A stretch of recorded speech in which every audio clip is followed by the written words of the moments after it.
kalau teman-teman bisa hitung, ya ini misal aja rata-rata 1 bulan hanya menghasilkan 12 telur ya kan, 12 telur. Nah dengan cara seperti tadi kalau kita kali 12 berapa? Udah 140-an. Iya kalau 12 kali 12 ya kan, karena dia kan nggak ngeremin. Jadi sebenarnya kalau KUB yang sekarang hasil penelitian itu bisa menelur 200 itu menurut saya bukan suatu hal yang luar biasa sebenarnya. Karena dari zaman dulu nenek-nenek kita dulu udah coba menghack gitu, udah hacking terhadap ayam kampung gitu. Pakan minum aman ya guys, waktunya tutup kandang.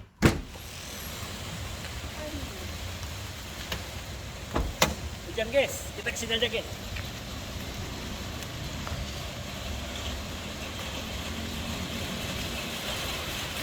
Assalamualaikum warahmatullahi wabarakatuh. Selamat malam guys. Kembali bersama saya Ali dari JM Farm. Malam ini hari Jumat guys. Kita berada di kawasan Grand Galaxy City guys. Kalau teman-teman mau lihat itu, inilah pemandangannya guys ya. Ruko-ruko kawasan kantor. Jadi guys, di sini kita ikut ngantor guys ya. Jadi kalau teman-teman di FB yang melakukan pemesanan KOB, nah sebenarnya kita ngolah pemrosesannya itu di sini guys. Yuk kita ke dalam, nanti ketemu sama Mbak Sri. Ini kita masih dari.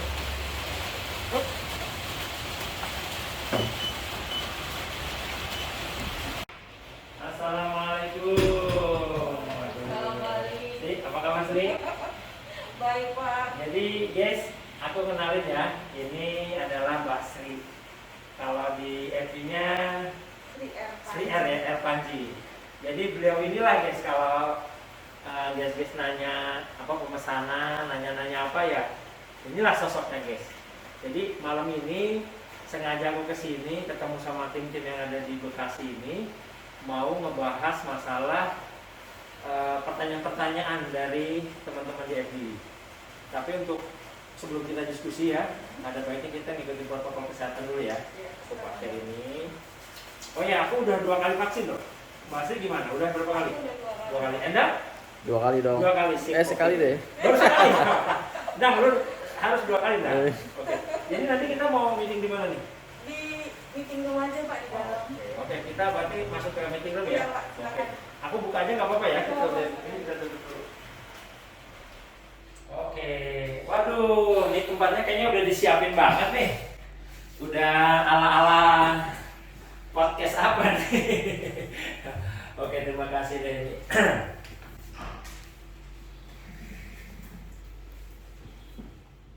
Oke deh Sri, mumpung kita sama-sama kumpul nih ya. Ada Endang, ada kamu juga, ada aku.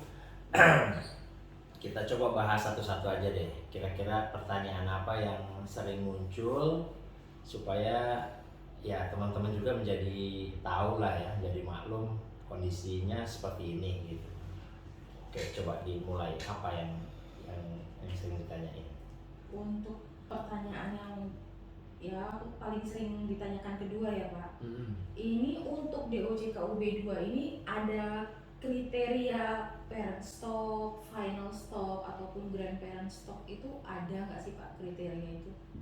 Nah, ini menarik nih karena memang apa namanya di luaran sana jadi trending banget nih topik kayak gini nih. Ini KUB-nya parent stock, final stock gitu kan, ada di grandparent stock.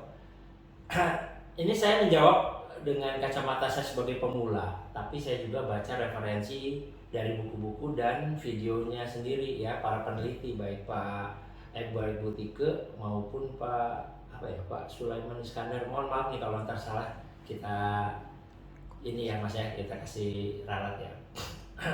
Jadi ditekankan bahwasanya KUB ini kan asalnya dari kumpulan ayam-ayam lokal, ayam kampung lokal yang ada di wilayah Jawa Barat. Ada dari Garut, ada dari Bogor, dari Depok gitu. banyak pokoknya di wilayah Jawa Barat. Dan yang dilakukan itu bukan persilangan seperti itu, yang dilakukan adalah penyeleksian gitu. Jadi kan ini prosesnya panjang. Butike sendiri dalam videonya ya, kalau nggak salah yang pernah divideoin oleh PT Sumber Unggas Indonesia, bahwasanya KUB ini hasil seleksi. Jadi memang panjang gitu, dipilihin yang benar-benar kualitasnya bagus ya, perkembangannya bagus, telurnya lebih banyak gitu, jadi seleksi. Dan memang kata beliau kalau untuk menghasilkan hasil yang cepat itu memang dari perkawinan, dari silangan.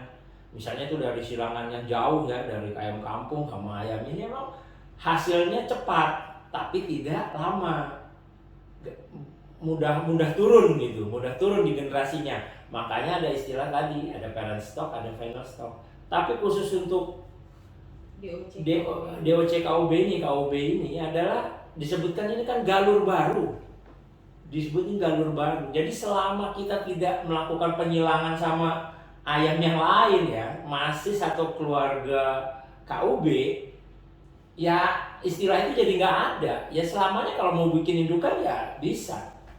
Tapi tentunya harus mengikuti prosedurnya ya. Kalau mau jadi indukan ya harusnya dipilih yang baik-baik, yang perkembangannya bagus.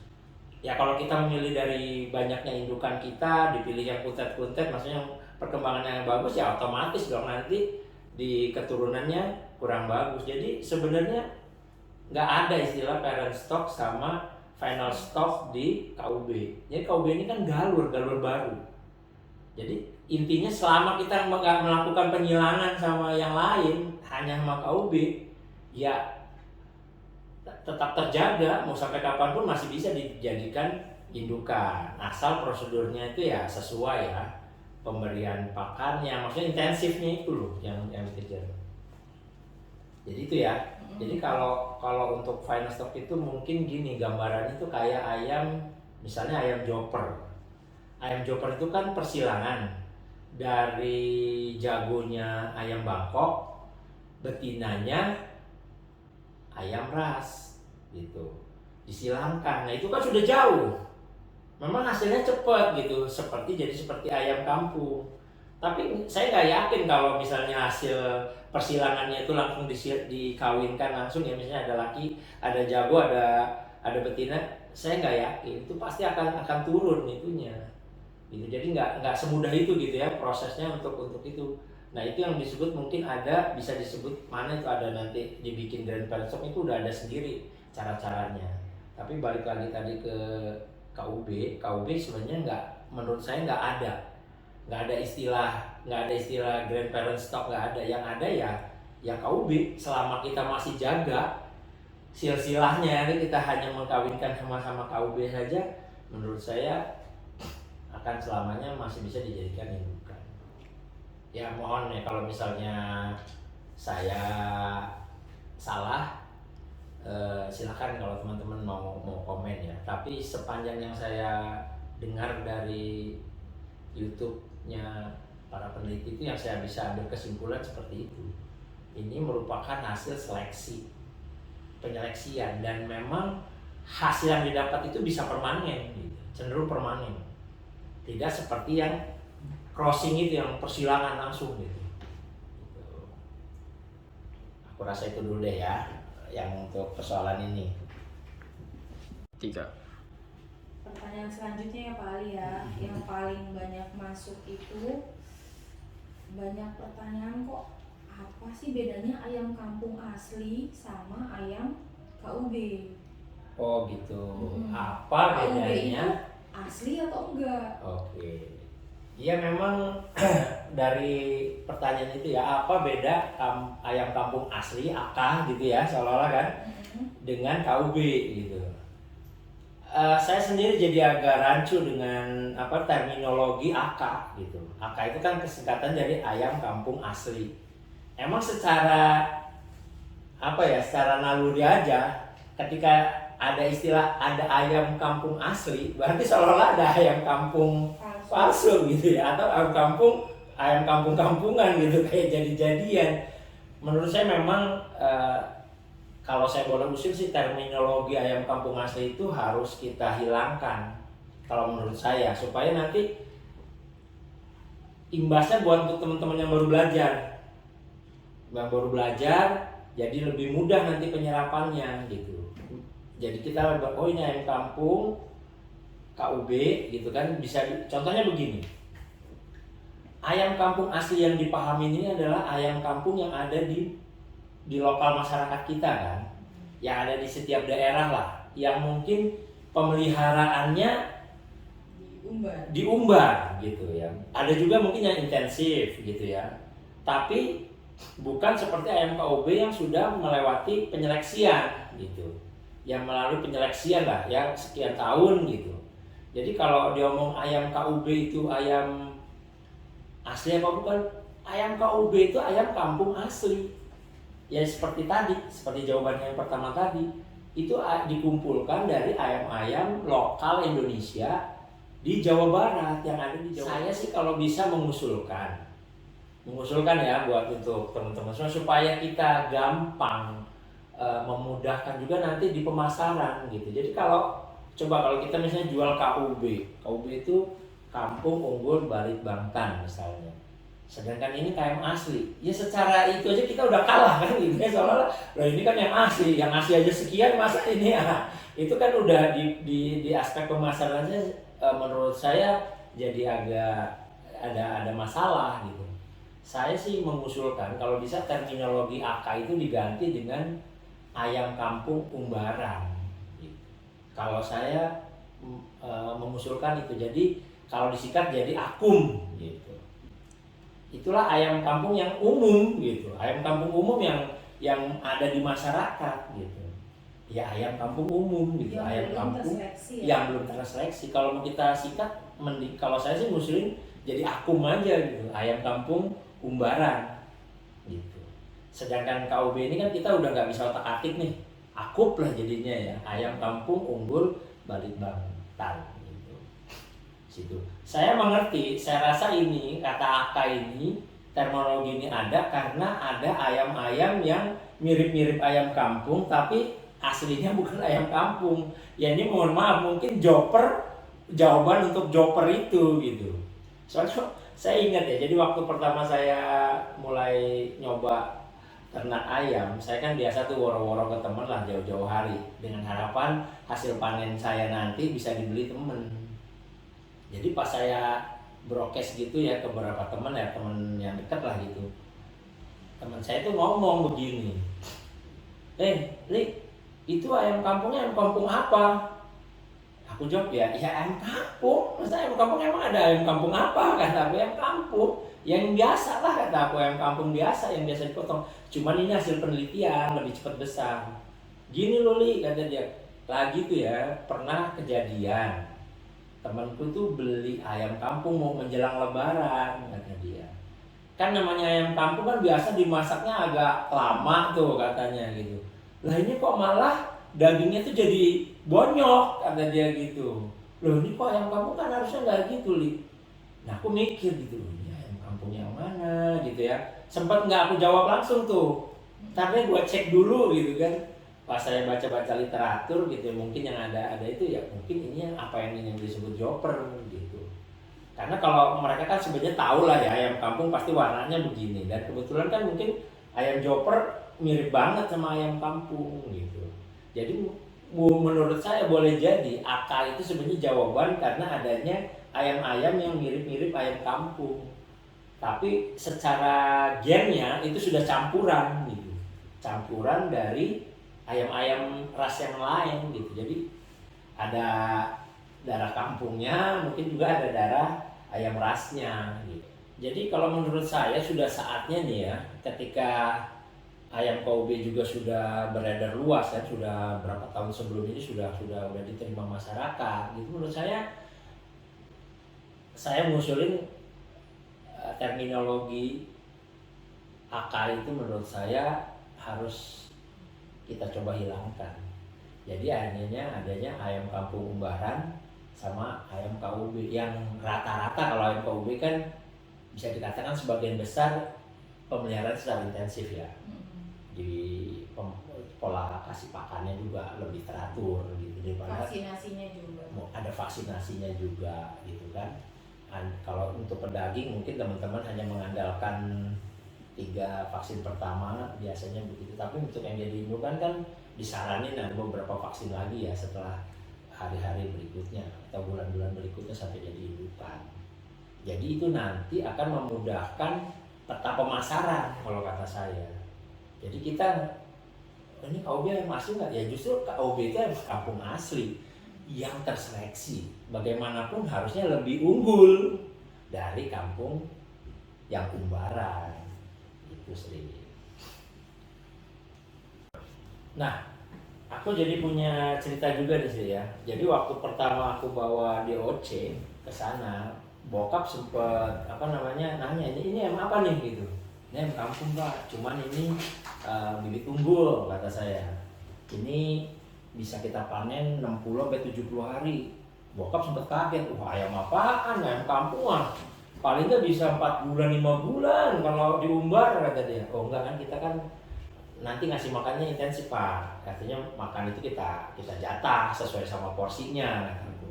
Nah yang kedua nih Pak, telurnya bisa sampai 200 nih Pak untuk yang KUB 2 ini gitu. Bahkan 200-an lah gitu, karena kalau dihitung Hinde-nya itu kan 60%. Hinde itu tingkat persentase harian ya, pada saat dia puncak-puncaknya itu di atas 60%. Bahkan 60% itu lebih gitu. Bapak jadi tambah ragu, oh ini ayam kampung bukan, kata dia gitu kan. Pak, ini hasil penelitian, yang neliti juga para peneliti peneliti dari Balai Latihan Ternak, Balai Penelitian Ternak, bukan kaleng-kaleng kata saya gitu. Nah dari percakapan itu udahlah gitu. Akhirnya aku sama bokap biasalah ya ngasih makan. Nah, terus pada 7 hari itu bokap kaget. Lah ini kok cepat banget ya, tadi sayapnya udah ke lebar gitu ya, bulu sayapnya udah ngembang. Terus sudah lincah gitu. Bagaimanapun beliau ingat masa kecil dia dulu kan. Bokap kan sekarang usianya udah hampir 70. Artinya pada saat itu ayam kampung itu hal yang lumrah ya, di setiap rumah pasti punya gitu. Artinya kan masih banyak halaman luas pada 50 tahun yang lalu kan gitu. Jadi bokap mulai mikir gitu, sering mengingat-ingat masa lalu gitu. Mengingat masa lalu,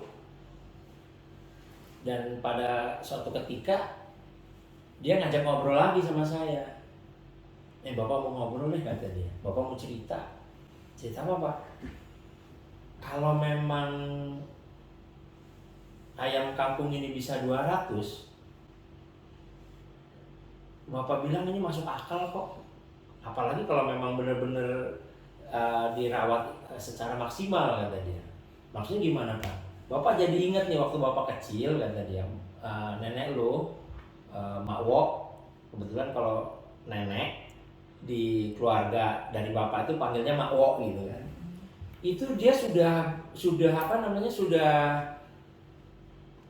sering mencari cara gitu, bagaimana ayamnya itu bertelur itu lebih banyak gitu. Seperti kita ketahui kan kalau ayam kampung itu kan nelor nih, ya kan? Setelah dia nelor, periode selanjutnya kan diramin. Ya. Nah, diramin itu sampai 21 hari kan. Ya. Setelah diremin apa lagi? Diangon Sama induknya. Iya kan, diangon sampai beberapa lagi, ada waktunya lagi. Dia baru nelor lagi gitu. Nah, ternyata pada waktu dulu zaman nenek aku aja itu rupanya sudah, jadi bapakku cerita bahwasanya ibunya itu sudah menghack gitu, mengakalin bagaimana telur ayam ini banyak gitu. Jadi pada saat misalnya ada 4 ayam yang bertelurnya berbarengan, jadi pas waktu mau mengeram itu yang diramin itu hanya 2 indukan gitu, 2 indukan. Jadi dari telur ini tuh dicampur lah gitu, jadi hanya 2 indukan yang mengeram. Yang 2 ini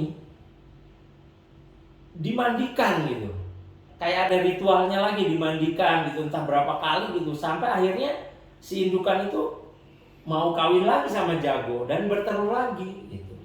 Nah, kalau teman-teman bisa hitung ya, ini misal aja rata-rata 1 bulan hanya menghasilkan 12 telur ya. Ya kan, 12 telur. Nah, dengan cara seperti tadi kalau kita kali 12 berapa? Udah 140-an. Iya, kalau 12 kali 12 ya kan, karena dia kan nggak ngeremin. Jadi sebenarnya kalau KUB yang sekarang hasil penelitian itu bisa menelur 200 itu bukan, menurut saya bukan suatu hal yang luar biasa sebenarnya. Karena dari zaman dulu nenek-nenek kita dulu udah coba menghack gitu, udah hacking terhadap ayam kampung gitu. Dimandiin lah apa gitu supaya dia bisa produktif telur lagi gitu. Nah, alhamdulillah di periode yang 10 tahun terakhir ini kan diperiksa diteliti, diseleksi sehingga menghasilkan telur bisa menghasilkan telur lebih dari 200 butir per tahun. Tapi kalau menurut saya itu kan bukan suatu hal yang mustahil karena ya itu tadi sejarahnya orang tua kita yang 50 tahun yang lalu lah ya, 50 tahun yang lalu itu sudah melakukan teknik hacking tadi gitu. Apalagi ditunjang dengan fasilitas sekarang ya, peneliti kan sudah ada teknologinya gitu. Jadi kalau ada teman-teman yang ngomong ayam KUB itu telurnya banyak karena dikawinkan sama ayam ras gitu, ayam petelur itu, hey, come on, berhenti ngomong seperti itu, komen seperti itu. Anda salah. Karena itu tadi. Saya juga jadi agak exciting ya pas bokap cerita tuh gitu, Pak. Iya kata dia. Zaman dulu tuh mak wolu itu kayak gitu. Bapak tuh ingat gitu. Itu. Dari 2 indukan jadi 2 aja yang disuruh ngerem. Jadi itu ya. Jadi menurut saya kalau masih ada yang meragukan ayam KUB itu kampung asli apa bukan, itu kebangetan lah. Ayam KUB aja ya kampung asli gitu.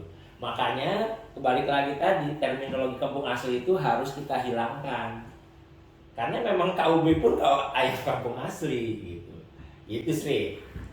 Jadi yang benar ayam kampung umbaran ya Pak. Ya kalau kita sih ya dari kita yang pemula ini mengusulkan AK itu diganti sama akum lah gitu ya. Terserah deh kalau teman-teman punya singkatan yang lain yang lebih enak didengar atau apa gitu. Tujuan kita supaya jadi terminologinya jadi jelas lah gitu.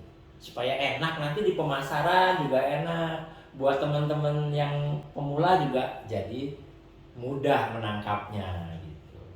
Percaya diri juga Pak menjelaskan. Percaya dirinya kalau maksudnya? ada pertanyaan dengan pertanyaannya sama. Oh iya, jadi kita cuma bisa dibedakan ini ayam kampung umbaran sama ayam kampung yang dipelihara secara intensif gitu.